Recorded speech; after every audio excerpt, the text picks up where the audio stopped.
gracias por acompañarnos nuevamente aquí en otra edición de Estado Nacional.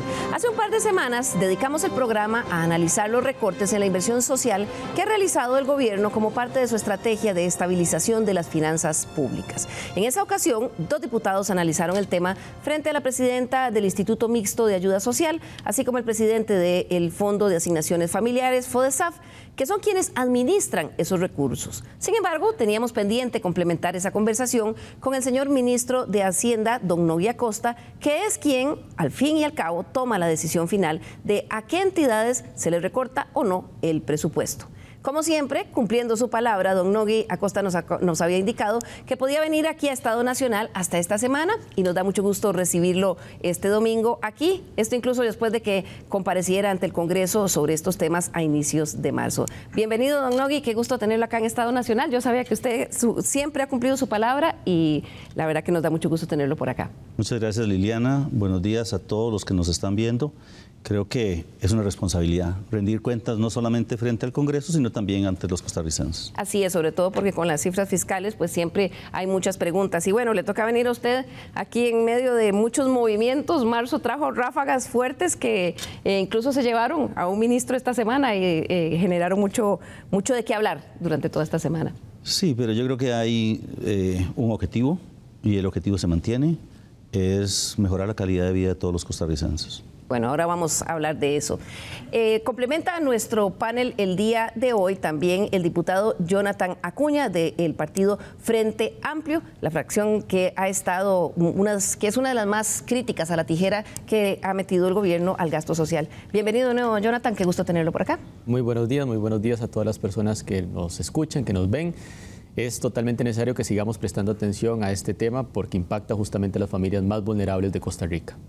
Así es, y complementa nuestro panel también el economista Andrés Fernández Arauz. Él es economista del Consejo de Promoción de la Competitividad, una organización del sector privado y quien ha estado escribiendo mucho en los medios de comunicación nacionales sobre este tema. Bienvenido, Andrés, qué gusto tenerlo por acá. Buenos días, doña Liliana, y buenos días a todos los que nos escuchan. Sí, es un tema muy importante que nosotros hemos venido analizando en los últimos meses, con particular énfasis en las últimas semanas, precisamente porque, como decía el diputado, esto impacta realmente la vida de las personas, de las familias, y ocupamos entender entonces cuáles son los mecanismos que el Ministerio o el Poder Ejecutivo están planteando para compensar la pérdida de bienestar que se están materializando por la reducción de algunos beneficios.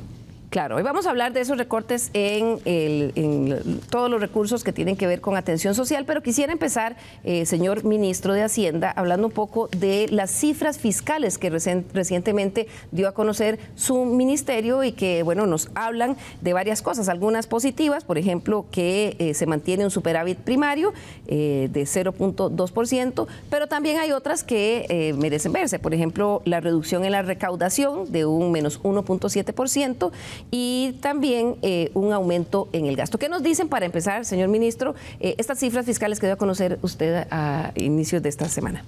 A ver, yo creo que hay que leerlo desde 2 puntos de vista. El primero es cuál es nuestro compromiso con las futuras generaciones. Estamos en un punto de inflexión en donde en realidad estamos recogiendo lo que se sembró hace varios años ya. Y digo lo que se sembró en el tema de la reforma fiscal y de cómo hemos estado tratando de mejorar las cifras fiscales y la presión del pago de los intereses dentro de esas cifras fiscales.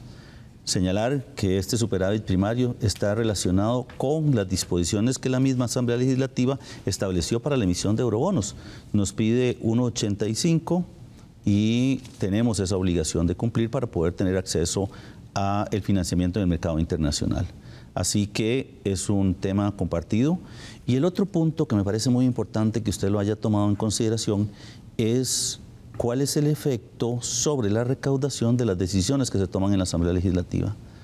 El año anterior se aprobaron 2 reformas, una para reducir el impuesto a la propiedad de los vehículos, que tuvo un impacto de una reducción de 68 mil millones de colones más o menos en la recaudación, y eso se ve reflejado en las cifras fiscales, y otro en donde en un tema de la salida de la lista negra de la Unión Europea, también hicimos un sacrificio fiscal. Y digo sacrificio fiscal en el tanto esto reduce la capacidad del gobierno para poder digamos, generar ingresos a partir del cobro de impuestos. Señor Yo diputado, creo que esa reducción ha sido, digamos, ha tenido un efecto sobre la capacidad del gobierno de financiar gasto. habla el señor ministro, señor diputado, de una reducción en los ingresos, que es, según él, por la reducción del marchamo, y otra por el proyecto de lista gris, pero entiendo que esos no eran impuestos que ya se estaban cobrando. ¿Cómo ve usted estas explicaciones que da sobre la reducción en la recaudación? Bueno, en primer lugar, respecto al proyecto de lista gris, aquí me refiero a mi responsabilidad y a la responsabilidad del Frente Amplio. El Frente Amplio se opuso a la eliminación de ese impuesto sobre rentas pasivas extraterritoriales. De hecho, lo puede confirmar el señor ministro. Coincidimos con la posición del presidente de la República. Apoyamos el veto del presidente de la República porque nos parecía incorrecto quitar un tributo que debería pagar, según la propia sala constitucional, ese tipo de inversiones que realizan de los capitales más grandes que podamos imaginar en este país, porque se requiere un nivel de sofisticación muy grande para hacer este tipo de inversiones. Con ese, evidentemente, no nos pueden endilgar ninguna responsabilidad, pero más aún, hace unos cuantos días presenté un proyecto de ley tomando la redacción propuesta por el propio presidente de la República en el veto para reincorporar ese impuesto sobre grandes capitales y que los 9.000 millones de colones más o menos que se generan se dediquen el 100% para becas Avancemos, porque queremos también tener una actitud propositiva. En segundo lugar, respecto al marchamo, fue una gran discusión. El presidente de la República no se opuso a ese proyecto. La fracción oficialista apoyó ese proyecto de ley y, a fin de cuentas, desde el Frente Amplio también lo apoyamos en conjunto con el presidente de la República y con el oficialismo, porque el presidente no lo vetó y beneficia, a fin de cuentas, también a las personas de este país que tienen que pagar su marchamo todos los fines de año. Así que, ciertamente, entendemos que todo esto siempre termina siendo un juego en el cual tenemos que equilibrar entre de dónde se obtienen los ingresos, cómo se utilizan los recursos, pero lo que yo sí tengo clarísimo es que no se puede sacrificar bajo ninguna condición la inversión necesaria para las familias más vulnerables de este país. Ahí no se puede recortar. Andrés, ¿está de acuerdo usted con el señor ministro que la reducción en la recaudación de ingresos del Estado se deba a estas dos cosas, a pesar de que el presidente del Banco Central ha estado explicando lo que ha pasado con el tipo de cambio, diciendo que hay un comportamiento fuera de serie de la economía? Sí, bueno, puede que una parte de la reducción del presupuesto se deba a las explicaciones que nos ofrece hoy el ministro Nogui Acosta, pero ciertamente un tema clave, crucial, es el que mencionaba el diputado, de buscar ese equilibrio entre si nos están ingresando menos recursos, cómo priorizamos entonces la atención de todos los servicios que tiene que ofrecer el Estado y el gobierno a los ciudadanos. Lo que pareciera que ha ocurrido en los últimos meses, en esta administración en particular, es que se ha priorizado por mucho el pago de la deuda por encima de la inversión social, que de entrada podría no sonar mal si por lo menos se nos hubieran presentado las cifras de cuál es el costo social que implica sacrificar inversión social en programas de la política social selectiva versus la ganancia que en el futuro se espera que Costa Rica tenga por esta reducción de la deuda. Creo que es ahí donde nos ha quedado viendo un poco de explicación de saber, dado que hay un costo social hoy que se está materializando en el presente, que hay personas reales que se están quedando sin becas, sin ayudas económicas, cuál es el costo y el sacrificio que les estamos imponiendo y si ese costo es menor que el beneficio que el Ministerio de Hacienda espera. Claro, el señor ministro hablaba ahora en su primera intervención de se recoge lo que siembra y nos ofrecía a usted una gráfica que quisiera que veamos en este momento, que es la número 1 que teníamos, ahí la tiene. ¿Qué es lo que nos dice usted con esto, señor ministro? A ver, ustedes pueden ver aquí la composición del presupuesto del gobierno central y la deuda. Si ustedes pueden ver, el azul refleja el servicio de la deuda. Y ahí es donde nosotros podemos ver claramente qué es lo que está estrujando el gasto de gobierno. El moradito son las pensiones. No podemos dejar de pagar pensiones. El gasto social es el anaranjado.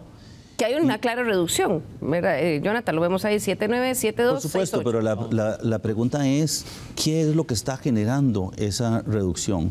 Y usted puede ver en este azul que lo que corresponde ahí es infraestructura, es lo que se le paga a la policía, es lo que se le da al Poder Judicial. Salarios del es sector protección, público. Es protección al ambiente, es la Asamblea Legislativa, el Tribunal Supremo de Elecciones, el Servicio Exterior.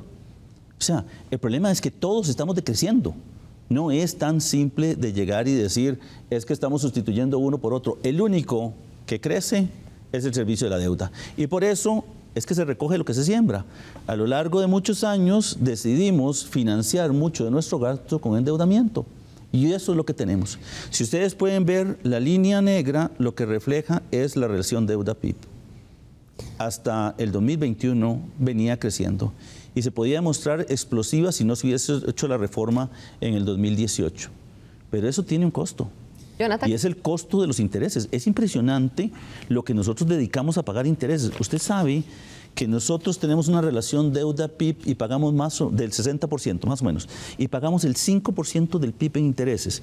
Y un país como Grecia, que tiene una relación deuda-PIB del 200%, paga un 3% del PIB en intereses. Y eso es lo que hay que cambiar. Señor ministro, pero antes de que empiece usted, es cierto, se va demasiado dinero en pagar intereses, pero seguimos endeudándonos. O sea, el país sigue pidiendo y pidiendo y pidiendo préstamos. Porque le voy a Entonces, decir de cuál nada es el sirve si se problema. sigue pagando los intereses, El presupuesto se sigue de la pidiendo República intereses. no está financiado al 100% con impuestos.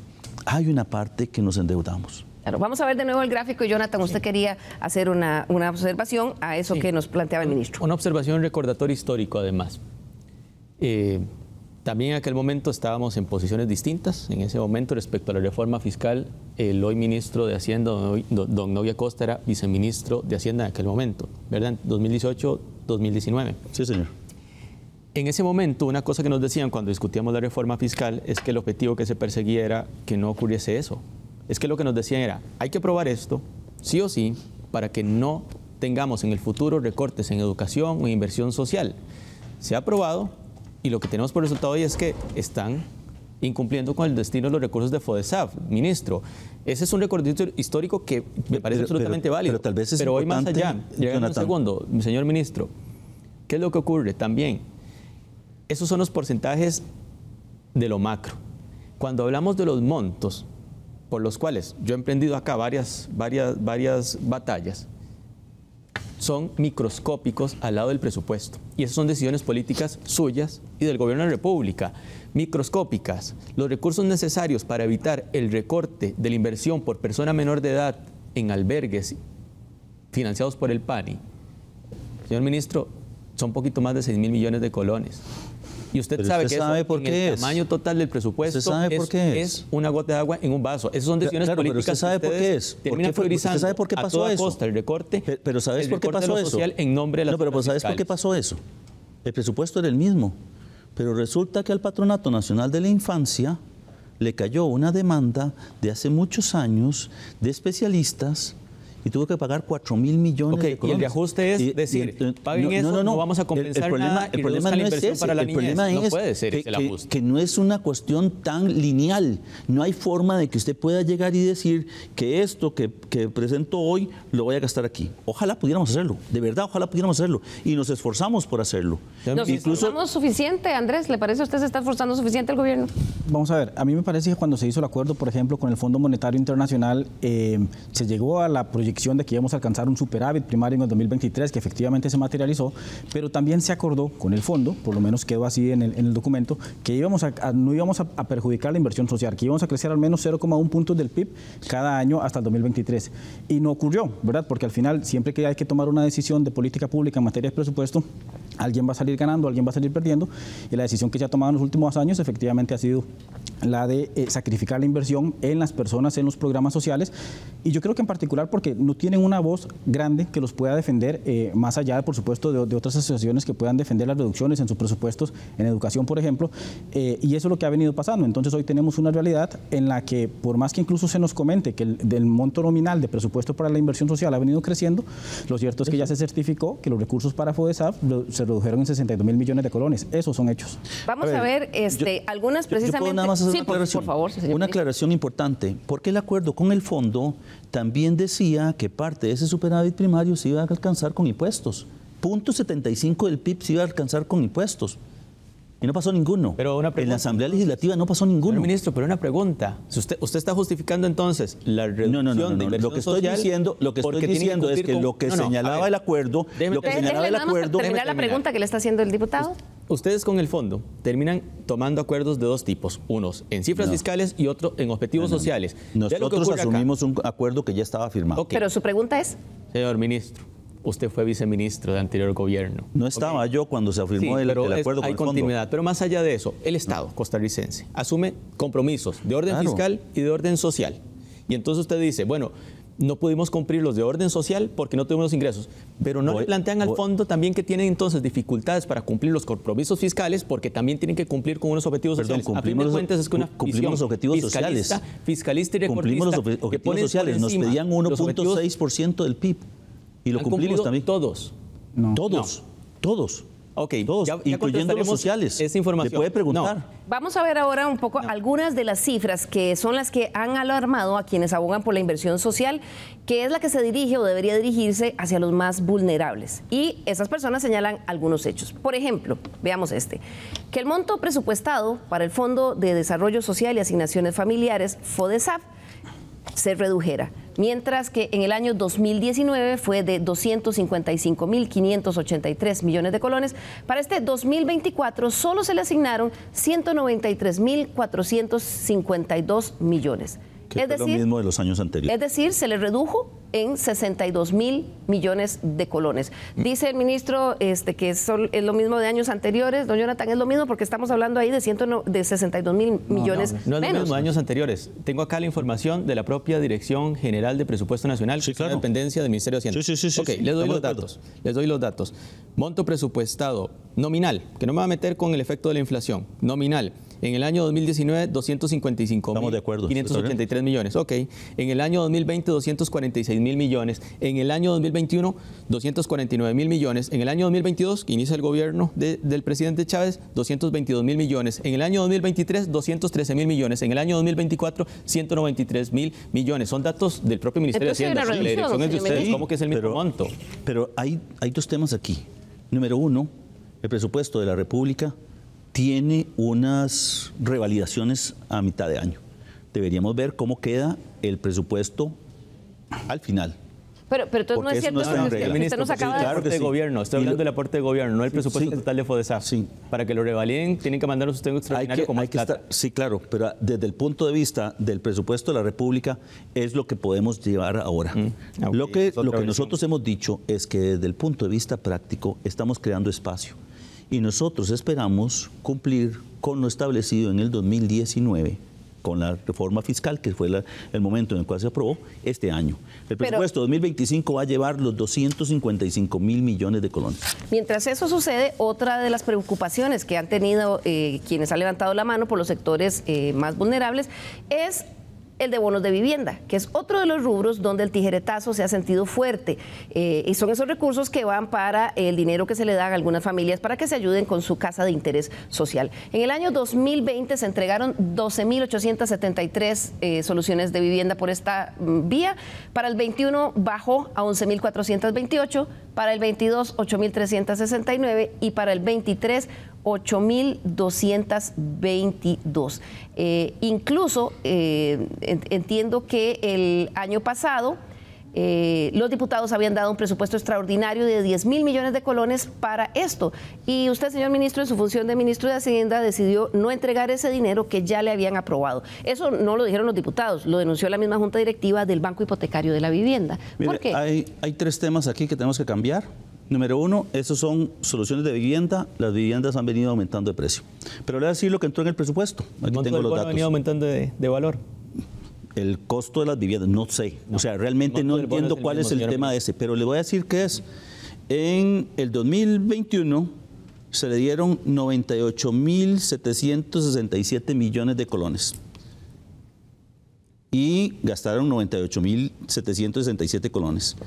En el 2022 el presupuesto era de 98.427. El presupuesto, ¿cómo quedó? Fueron 99.932, porque en el DESAF se hace el tema del presupuesto. Gastaron 98.277 colones. En el 2023, 108. El presupuesto, con los 10.000 que le dieron los diputados, quedó en 118, pero gastaron 7.869. Y en el 2024, ¿usted sabe cuál es el presupuesto que se le dio al BAMBI, el Banco Hipotecario de Vivienda? 134.629. Así que esa reducción no es tal. Pero, señor diputado, se ve la cantidad de soluciones. No, es que él está en la Comisión de Asuntos Hacendarios y puede ver la partida. Sí, pero vamos a ver, no se valen las medias verdades. La reducción es tal porque acabamos de ver los datos de la cantidad de soluciones otorgadas. La pregunta es, ¿cómo dan menos soluciones con el mismo presupuesto? Señor ministro, usted agrega un nuevo dato ahora, el del año 2024. No, la información que se dio es absolutamente correcta. Y bueno, el Bambi tiene direccionamiento del gobierno. Aquí es como bastante curioso. Tenemos al ministro de gobierno diciendo que tiene dudas de cómo funciona el Bambi. Pues tengo dudas de cómo funciona el Bambi. Para mí es un tema que algo deberíamos hacer. Conversen en Consejo de Gobierno con el MIBA como recomendación. Supongo que ahí se encuentra, señor ministro.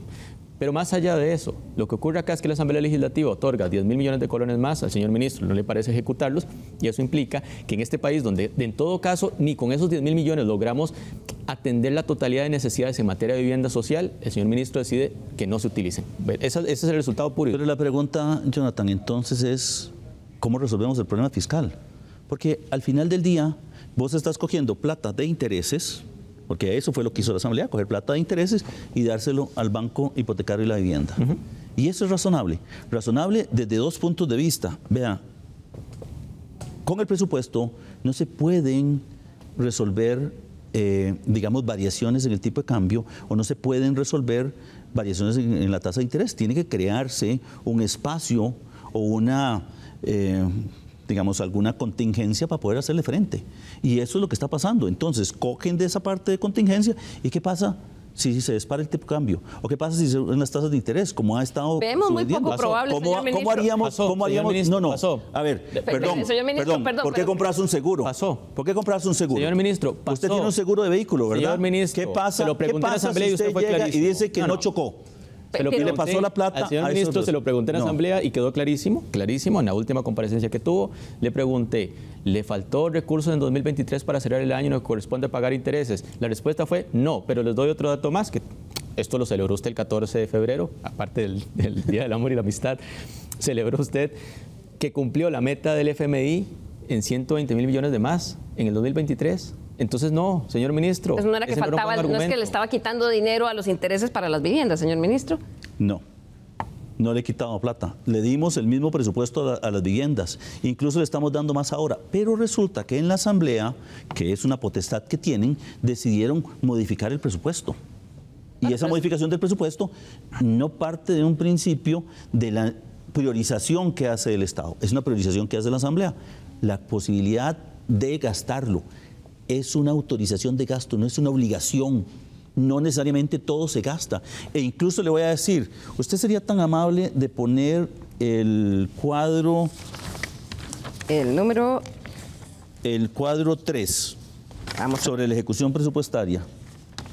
El cuadrito número 3 es el que dice, tienen 87. Ahí está. El presupuesto del Ministerio de Educación Pública son 2.6 billones de colones. Se ejecuta el 97.2%. Quiere decir que hay 73.000 millones de colones que no se ejecutaron. En el Poder Judicial hay 24.956 millones que no se ejecutaron. En el Ministerio de Seguridad Pública hay 24.000 millones de colones que no se ejecutaron. En el Ministerio de Trabajo y Seguridad Social, 21.000 millones que no se ejecutaron.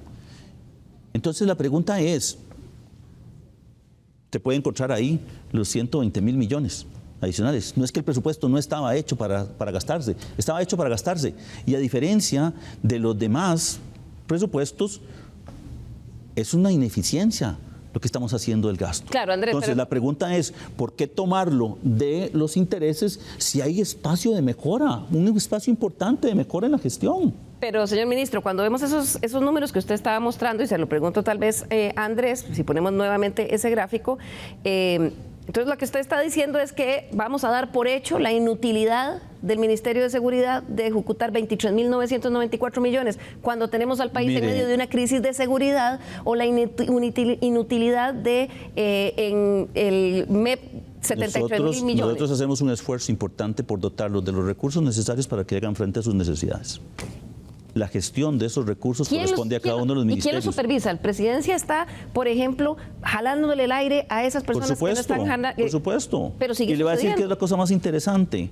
A diferencia de los presupuestos de los últimos años, que crecían inercialmente cada uno de ellos, este presupuesto del 2024 cogimos la ejecución de cada uno de los ministerios, 2021, 2022 y una proyección del 2023. Y les dimos a todos en abril, el 15 de abril de ese año, un presupuesto, digamos, previo, un presupuesto que no era el definitivo. Y todo el mundo se levantó y dijo que por qué le habíamos quitado 4.000 millones a cultura, para poner un ejemplo. Pero cultura ejecuta el 80% del presupuesto. Después, cuando hicimos el análisis, resulta que habían 200 millones de dólares que habíamos que distribuir. Y entonces distribuimos 74.000 millones en el MEP. Le dimos 22.000 millones más al Ministerio de Seguridad Pública. Le dimos a Ciencia y Tecnología, que es un problema que nosotros tenemos, la incapacidad de poder defender el Estado de la ciberdelincuencia hoy. Hicimos esa distribución. Entonces sí tiene un costo. Y eso es lo que estamos tratando de hacer. Andrés, porque nosotros creemos que el presupuesto tiene que reflejar las prioridades del gobierno, pero también la capacidad de cada uno de los ministerios de poder ejecutar. Claro, pero ¿cuál es la reacción cuando vemos esos números que veis? A ver, en el caso del Ministerio de Educación, que es el presupuesto más grande de todos, me parece que un 97% es bastante bueno, considerando que ha tenido años en donde se ha ejecutado un 94% incluso, y más bien viene habiendo una mejora. Y parte de esta subejecución viene dada por el tema del manejo de las remuneraciones que se dan en el Ministerio de Educación. Entonces, más bien la pregunta aquí es, ¿tiene el Ministerio la capacidad eventualmente de alcanzar un 100% de ejecución, dada las problemáticas que tiene hoy con las plataformas tecnológicas del Ministerio de Hacienda para pago de planillas y demás, de alcanzarlo? Y es un tema de subejecución debido a lo que están haciendo los funcionarios en el Ministerio, o por ejemplo el tema de la plataforma tecnológica para pago de planillas. Entonces, me parece que los porcentajes son realmente muy altos en la mayoría de los ministerios, pero no explican por qué se toma una decisión política, que es sobre la que yo quiero conversar, de reducir el presupuesto para la lucha contra la pobreza en el caso de FODESAF. Es decir, estamos hablando que son 62.000 millones de colones el presupuesto que se redujo para este año 2024, que es el año en el que se ha reducido más, y este es el presupuesto de la lucha contra la pobreza. ¿Y qué incluía? Reducción en presupuesto para las becas de Avancemos, reducción en el presupuesto para las personas en condición de indigencia que paga la Caja Costarricense del Seguro Social. Esa fue la reducción más grande, de hecho, de 36.000 a tan solo 1.000 millones de colones. De nuevo, actores que no tienen, digamos, voz, posibilidad de poder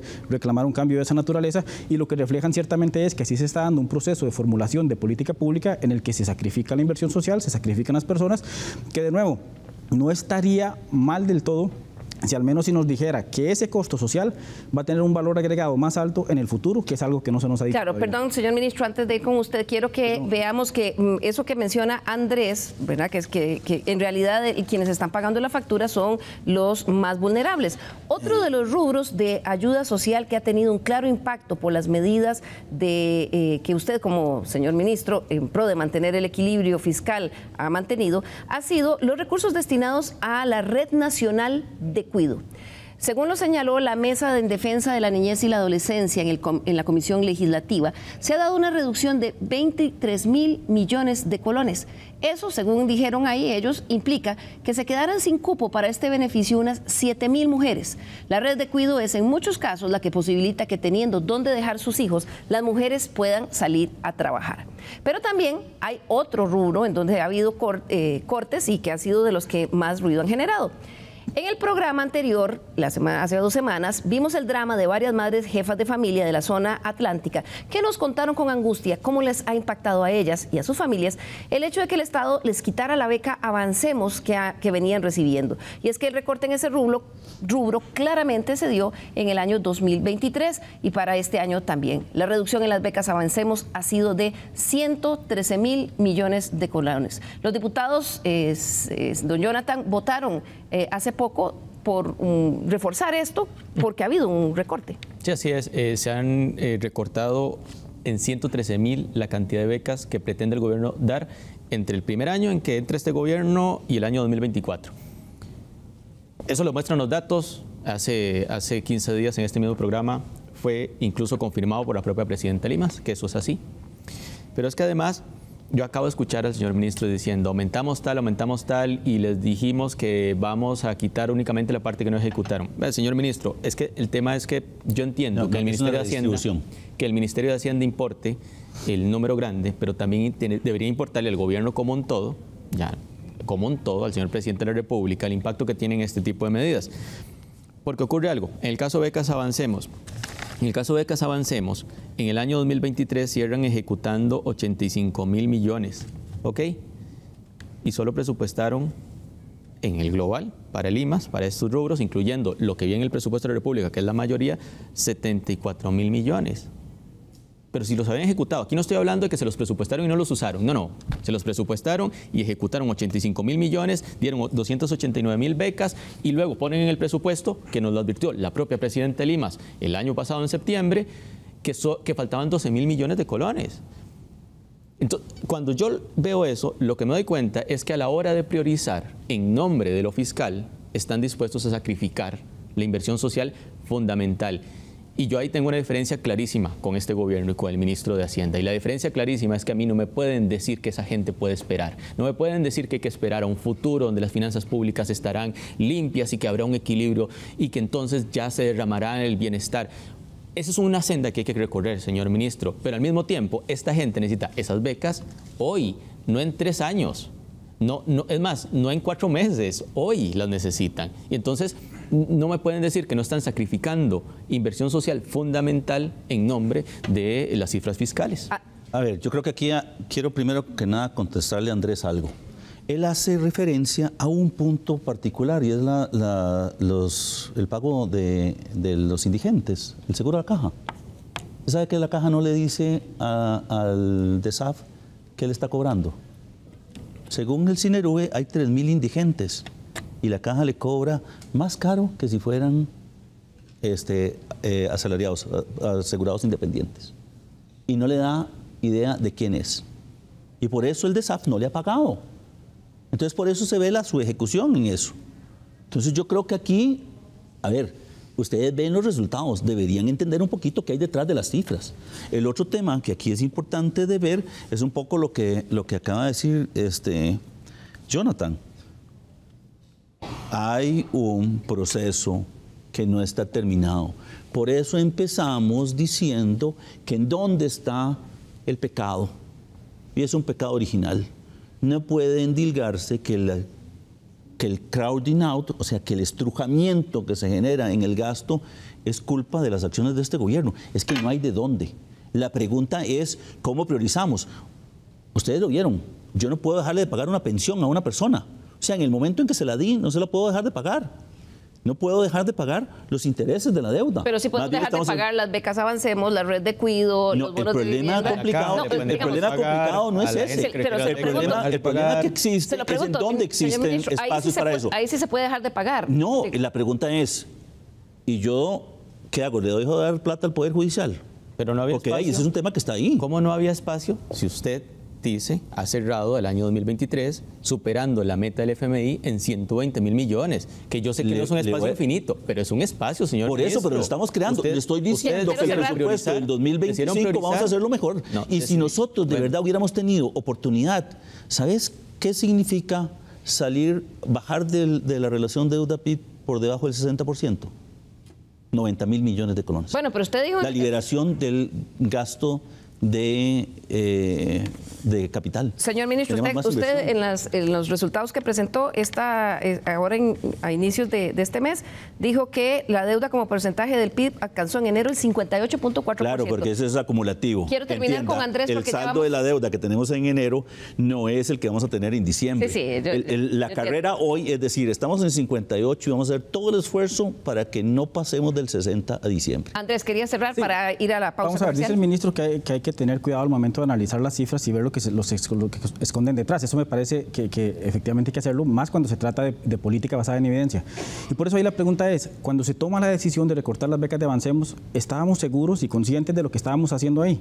Si cuando se ha evaluado el proyecto por parte del Instituto de Investigaciones en Ciencias Económicas nos dice que el 16% de quienes reciben la beca continuarán en el sistema educativo y que cerca de un 80% lo harán gracias en parte a la beca, pero un 16% debido a la beca. Entonces, estábamos conscientes que cuando recortamos 100.000 becas para el 2023 y el 2024, con seguridad 16.000 estudiantes ya no iban a continuar el sistema educativo. ¿Esos costos sociales se toman en cuenta o solo nos estamos basando en las cifras fiscales? Ya, vamos a ir, cifras fiscales. Señor ministro, vamos a ir nada más déjeme terminar con un dato. Un minutito, porque tenemos que ir a la pausa comercial y si no, al inicio... gasto que está presupuestado en el presupuesto de la República para gastos son 697.000 millones de colones.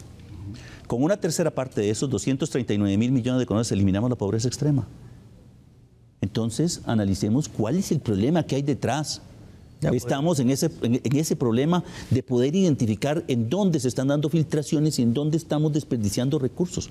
Yo sé que esos recursos son importantes, yo entiendo cuál es eso. Muchas de las personas que nos ven se educaron por estas acciones de gobierno, tuvieron oportunidades de laborar por estas oportunidades de gobierno. No podemos desperdiciarlas. Claro. Pero tenemos que entender cada vez que es más importante tener una mira telescópica y no un abanico de lanzar al aire. Lanzar al aire. Vamos a ir a nuestra primera pausa comercial y al regresar, ¿para cuándo y de qué forma se va a regularizar la inversión social? Ya volvemos.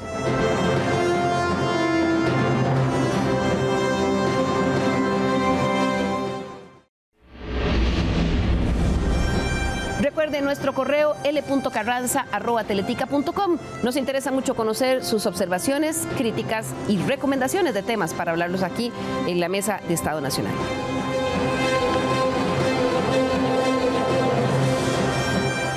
Bien, y recuerde usted que también, si usted quisiera repasar este programa, en menos de una hora se lo podemos enviar por nuestro canal de WhatsApp. Usted solo tiene que descargar ese código QR que aparece ahí en pantalla y ahí puede volver a revisitar el programa del día de hoy.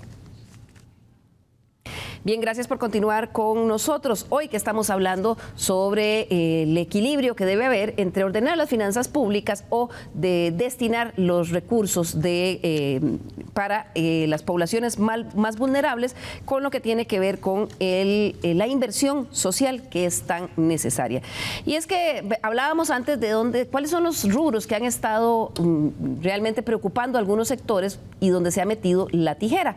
Ya veíamos bonos de vivienda, becas Avancemos, Red de Cuido, algunas otras que ha habido también temas de educación, pero la Mesa de Trabajo por una Agenda Social para los Cuidados de la Niñez y Adolescencia también denunció hace algunos días en la Asamblea Legislativa las reducciones a las transferencias que se hacen a las familias que asumen el cuidado de personas menores de edad mediante la opción de acogimiento familiar. Estos son menores que por riesgo social o violencia han tenido que ser separados de sus hogares. El PANI rebajó el monto del subsidio que se daba para menores de edad que están en ese tipo de acogimiento familiar. Para aquellos que no tienen condiciones de salud especial, se lo bajó de 132.000 colones a 109.000. Y es peor, en los casos de menores con discapacidad, el recorte fue aún menor. La presidenta del IMAS nos indicó que había hablado con usted, señor ministro, y que eso se iba a revertir. La pregunta es si ya lo hizo don Nogui y si vale la pena celebrar estas metas fiscales a costa de estas personas que es a las que se les está recortando. Mire, yo creo que aquí hay que decir a quién le está tocando pagar la fiesta de los demás. Y perdón, le está tocando pagar a los pobres. Yo estoy con eso completamente de acuerdo.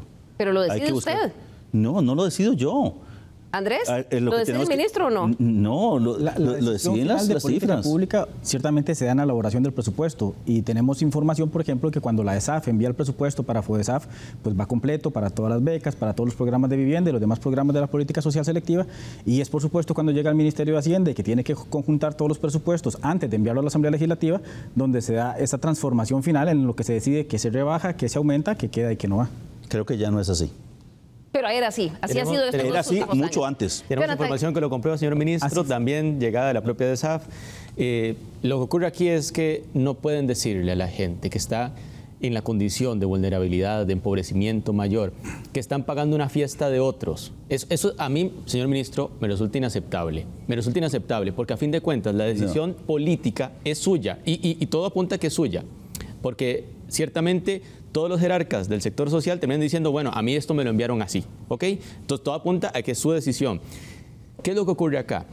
Que el gobierno tiene que tomar decisiones, y yo no lo niego, ¿verdad? Yo no niego, señor ministro, son decisiones difíciles, pero si esas decisiones son difíciles, por lo menos tendrán que tomar en consideración que el resultado no sea afectar a la gente más vulnerable. ¿Qué es lo que ocurre acá? Vean, una decisión tomada por el gobierno de la República fue no cumplir con los recursos que tienen que destinar a FODESAF por ley. Y según el propio voto de la Sala Constitucional sobre la que hoy es la Ley 9635. Cuando incumplen eso implica, por esos 62.000 millones de colones que están dejando de pasar este año 2024, darle 1.609 millones menos al PANI, el 2,59% de los recursos de FODESAF. Esa es una decisión política que tiene obviamente un tinte de decisión también en lo presupuestario y técnico, pero a fin de cuentas es el gobierno de la República, este gobierno, el que decidió no vamos a poner los 62.000 millones a pesar de que la ley lo obliga a usted, señor ministro. A ver, aquí hay que separar lo que es posible de lo que no lo es. Y yo creo que ahí es una discusión que tenemos que ir teniendo a lo largo de este gobierno y probablemente de muchos gobiernos. Por ejemplo, la Caja Costarricense de Seguro Social, 9 personas deciden subir la cuota del Estado del 0.64 al 1.24 en el 2018. Y subió ahora en el 2021, si mal no recuerdo, al 1.54. Y en el 2025 va a subir al 1.91. ¿De dónde vamos a sacar esa plata? Porque el presupuesto de la República crece en función de la recaudación. Y como ustedes vieron, la recaudación no crece. ¿De dónde vamos a sacar esa plata? Ahí vamos a tener que escoger entre si vamos a pagar a una o a otro. ¿Por qué no hacemos el pastel más grande? Y esa es la discusión que deberíamos tener. O sea, como país... ¿Qué le parece a usted lo que está haciendo el señor ministro Andrés? Vamos a ver, es cierto que el nivel de producción que tenemos hoy en el país, de recursos que estamos generando, podría ser mayor generando eficiencias con la recaudación tributaria, por ejemplo, que es un tema que es paralelo a este, pero que no es el que venimos a tocar hoy. Pero ciertamente se han tomado las decisiones para recortar presupuesto, no solo en política social selectiva, ahora que estamos hablando de FOESAF, sino también el caso de políticas universales, como es el caso de educación. Decía el ministro antes de la pausa que ocupamos cerca de 230.000 millones de colones para reducir la pobreza extrema. Eso es cierto para un momento particular, en un momento dado, para las personas que están en esa condición, pero en el largo plazo la solución de la pobreza es la educación, es la inversión en educación, y ciertamente la venimos sacrificando a niveles que no solo nos alejan mucho más de los niveles de inversión que se realizan en la OECD, en la cual ahora formamos parte, sino que además estamos sacrificando la verdadera capacidad del Estado, del Ministerio de Educación, de ofrecer educación de calidad para los estudiantes que además vienen creciendo en matrícula en algunos niveles educativos, como la educación secundaria, como la educación preescolar, que tenían niveles de matrícula muy bajos hace 10 o 15 años, y que no estamos logrando satisfacer las necesidades de las demandas educativas que tienen esta población. Y pasa lo mismo en seguridad, pasa lo mismo en salud. Y entonces no solo hablar de los que están necesitando los recursos hoy, porque el Estado les ha fallado a lo largo de décadas y hoy requieren de estos recursos para poder incorporarse productivamente en la sociedad, sino también del futuro que estamos sacrificando y empeñando para Costa Rica, en particular por la reducción que estamos haciendo en el presupuesto de educación y por la forma en que se están ejecutando los recursos hoy en programas que tal vez no sean los más efectivos para mejorar la calidad educativa. Esa hipoteca a futuro fue lo que también algunos expertos dijeron en el programa anterior, que es el gran riesgo, que aunque el ministro de Hacienda dice que se están generando espacios y que ya casi viene la inversión, distintos sectores han levantado la voz en esta semana, alarmados, pues consideran que recortes tan agresivos en la inversión social tendrán efectos catastróficos a futuro para el país en cuanto a exclusión, pérdida de oportunidades y sobre todo riesgo de aumento de la inseguridad, porque jóvenes que tienen que salir del sistema educativo probablemente sin ninguna otra opción ni de trabajo ni de cómo alcanzar su máximo potencial terminarán en las filas de los delincuentes. Ya desde el año 2022 organismos internacionales llamaron la atención sobre esto. Si comparamos la tasa de pobreza nacional entre países OCDE con datos al año 2022, entendida esa tasa como la relación del número de personas cuyos ingresos caen por debajo del umbral de la pobreza, vemos que Costa Rica tiene la tasa más alta. O sea, en esto somos campeones del mundo, en la tasa más alta, la tasa de pobreza a nivel nacional. Y es peor aún cuando vemos la tasa de pobreza infantil y de adolescentes en Costa Rica, y lo dijo esta mesa en pro de los derechos de la niñez y adolescencia. Esa tasa de pobreza en niños y adolescentes, Jonathan, es 38% en Costa Rica.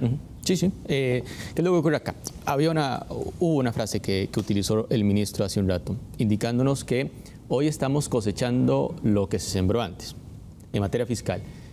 Lo que pasa es que hoy estamos sembrando unas condiciones en materia social que cosecharemos en unos años y que serán gravísimas. Ya lo decía Andrés claramente, el impacto que tiene el programa de Becas Avancemos está demostrado, científicamente demostrado. Esas 113.000 becas menos tienen una implicación, exclusión del sistema educativo de miles de niños y niñas. Ese es el resultado. Esos miles de niños y niñas hoy que no tienen acceso al sistema educativo, que se van a quedar por fuera, excluidos, es lo que estamos sembrando hoy para un futuro de un país más empobrecido, más desigual, con menos oportunidades. Es que también hay que ver que estamos sembrando hoy con esas políticas. También, ¿qué es lo que ocurre respecto a este tipo de medidas? Que en muchas ocasiones se dan en contra de sectores que no tienen capacidad organizativa, ¿verdad? Que no tienen maneras de organizarse, como otros sectores sí, ¿verdad? Hay sectores con más capacidad para hacerlo. Y por otra parte, que sus efectos no se ven en el corto plazo. Entonces muchas veces queremos como brincarnos que eso va a ocurrir, como pasémoslo por alto.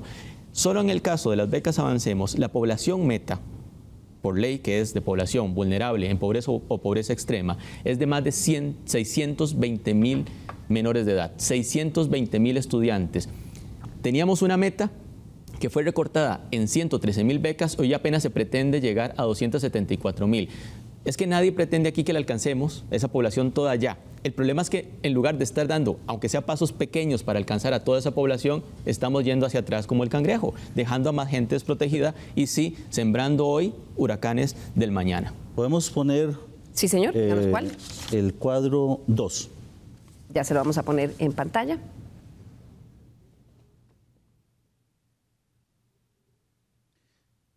Ahí está el aumento del presupuesto social entre 2022 y 2023.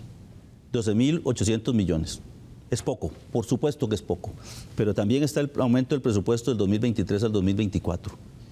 Así que no estamos sembrando pobreza, estamos tratando de ir creciendo en lo que le dedicamos al gasto social.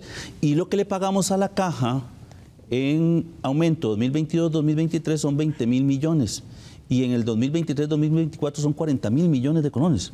O sea, realmente estamos realmente es lo que estamos haciendo. Eso es el monto del presupuesto que nosotros dedicamos a este gasto. Para que los televidentes nos comprendan, entonces, las dos montos que tenemos arriba son lo que el Estado gasto ha dedicado social. A gasto social. Adicional a lo que estaba el año anterior. En los 2 años. Y lo que está abajo es lo que el señor ministro dice. Le trasladamos a la caja. Le ha trasladado a la como caja. cuota estatal. Un comentario y una consulta. Respecto a lo que se traslada a la caja, tengo que comprender, señor ministro, que ahí se está incorporando los recursos para pagar deuda del Estado con la caja, producto de empréstitos. Eso está separado. No, eso está separado. Y tal vez si nos pueden poner el gráfico 4 para que lo puedan ver. Ya lo vamos a ver ahí en pantalla, el número 4. El gráfico de arriba muestran los 10% de los créditos que se han ido aprobando en la Asamblea Legislativa y que tienen que ver principalmente con el Fondo Monetario Internacional. En los créditos de apoyo presupuestario, el gobierno anterior tuvo un acuerdo con la Asamblea, lo firmó con la Caja, en relación con darle el 10% del presupuesto de cada crédito de apoyo presupuestario. Fondo Monetario Internacional es la principal componente de este. En 2020, del 2020 al 2023 se han generado 235.000 millones de colones. Sí, Del 2020 al 2023 se le han dado 181.265 millones de colones. El 2023, que es el año que nosotros podemos tener claramente que corresponde a este Estado, se le trasladaron 83.800 millones. Y ahí es donde vamos. Uno puede llegar y decir, es poco, pero estamos haciendo un esfuerzo. A diferencia de los otros gobiernos que le dieron cualquier cosa, y desde el 2011 no existía ningún acuerdo firmado, nosotros en diciembre firmamos un acuerdo. Señor ministro, y además en el presupuesto del 2024... No, pero hubo resistencia suya a pagar eso. En varias ocasiones. En el presupuesto del 2024, en el extraordinario, pusimos 39.000 millones de colones adicionales que vamos a pagar.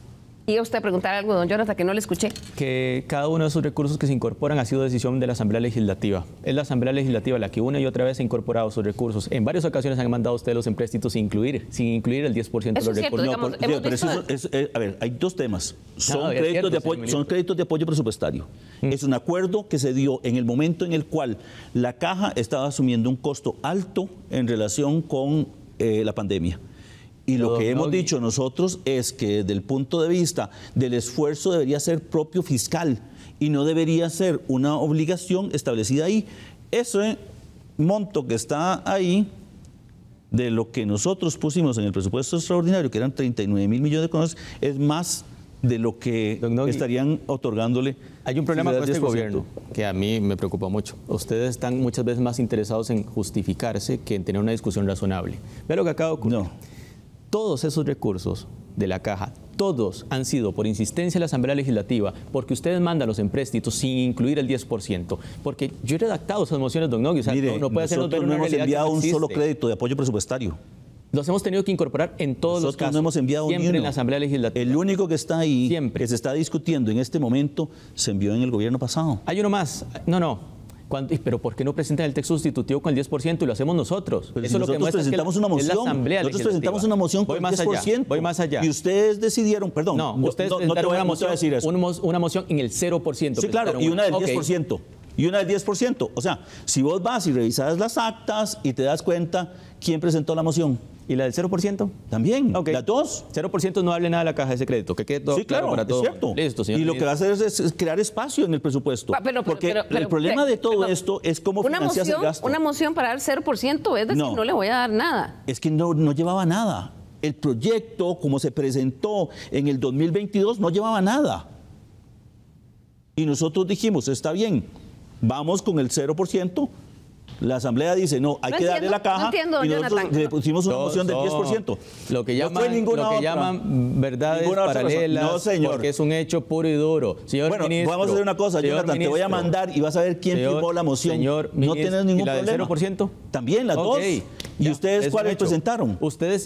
Nosotros Ya. presentamos del 20%, del 30%, del 40%. Sí, claro. ¿Y ministro. cuál era el argumento? El argumento técnico para decir Que la era deuda del Estado correcto. con la caja es de Eso. 3,6 millones de colones, por Mire, favor. hay dos temas que usted tiene que entender. Número uno, hay que a mí hacer no. acuerdos.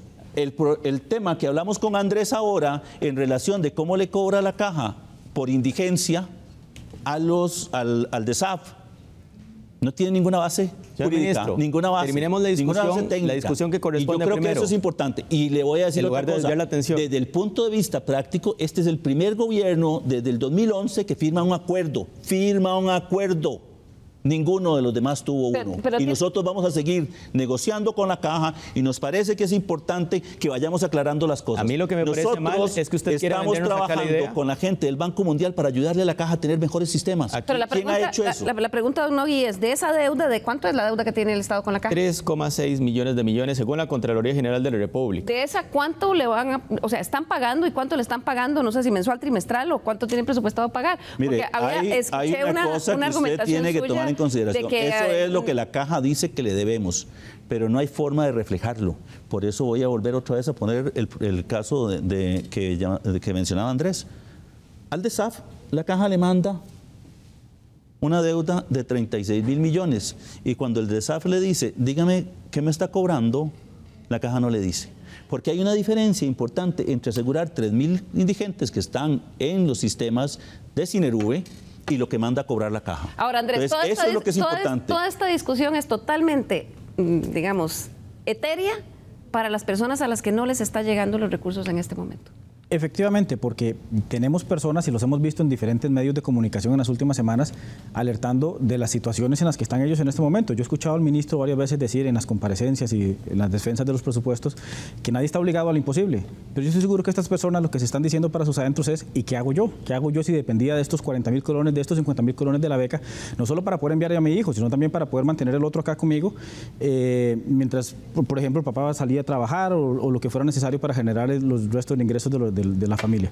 Entonces, lo que estamos viendo hoy son familias que están desesperadas, que efectivamente están poniendo la queja, que están llegando a Limas a solicitar los recursos, que se les están dando además las explicaciones que no son tan claras. En algunos momentos puede ser llegue otro día o ahorita no tenemos la capacidad presupuestaria. Algunas veces es cierto, algunas veces puede que sea simplemente para tirar la pelota hacia adelante.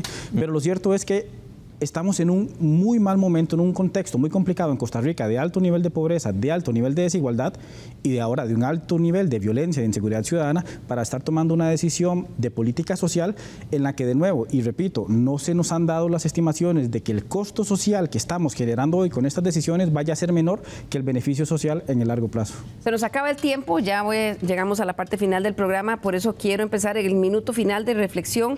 Voy a empezar con el señor ministro y tal vez preguntándole, ¿para cuándo a esas personas que acaba de escribir Andrés, que están diciendo, ¿y qué hago yo? ¿Para cuándo les van a llegar? Usted ha hablado de un espacio y que ya viene. ¿Para cuándo? Y va a haber un abrir grande del tubo para el sector social. Hay también quienes dicen que si eso va a coincidir con un periodo electoral. Mire, nosotros esperábamos que el año pasado hubiéramos estado por debajo de la relación deuda-PIB y el 2025 hubiera sido un presupuesto con otras condiciones. Este año la regla nos permite ir con 3.75. Según eso, hubiéramos ido con 4 algo. Esos son más de 90.000 millones de colones que hubiéramos podido dedicarle a las familias. Y ahí es un tema importante de ver. El otro punto es, como sociedad hemos decidido que no vamos a dar más recursos. ¿Por qué no? ¿Cuál es la razón? Preguntemos, demos vuelta. Este país se construyó bajo la solidaridad de los que tenían. Hoy nadie quiere dar. Y el Estado está amarrado de manos para poder llegar y financiar más gasto. Lo dijo don Jonathan. Hoy está haciéndole un esfuerzo de presentar un proyecto de crear impuestos. Nosotros no pudimos presentar ninguno.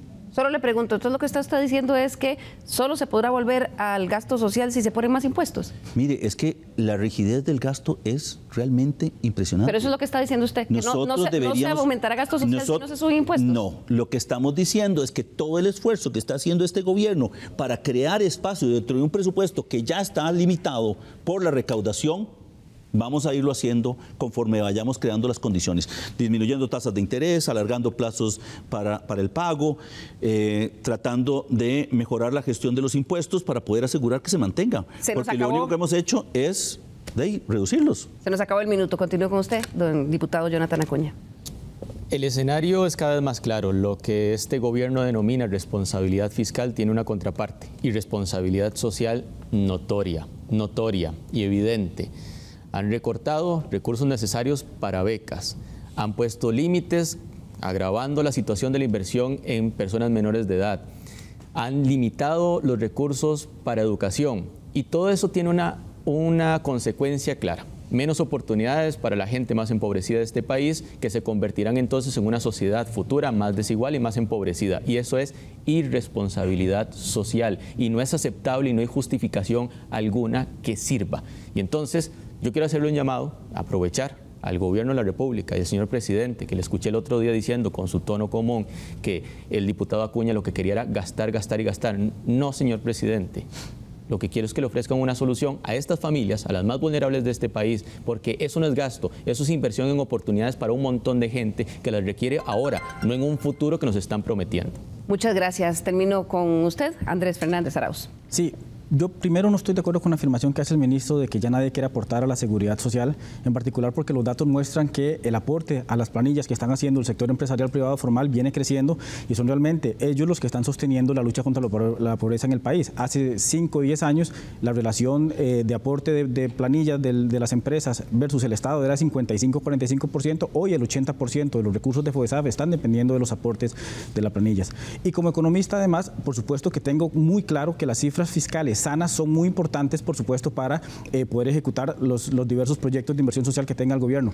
Pero aquí lo que nos ha hecho falta es tener claridad de si esas cifras fiscales, tenerlas al nivel en que las tenemos hoy, tienen o no tienen un costo social inmediato, de mediano plazo y de largo plazo, porque ni el Ministerio de Hacienda, ni el Ministerio de Educación, ni la ESAF, ni mucho menos el IMAS nos han dicho que estas decisiones que están perjudicando a personas reales hoy van a tener un costo que sea menor al beneficio que se está esperando por parte del gobierno.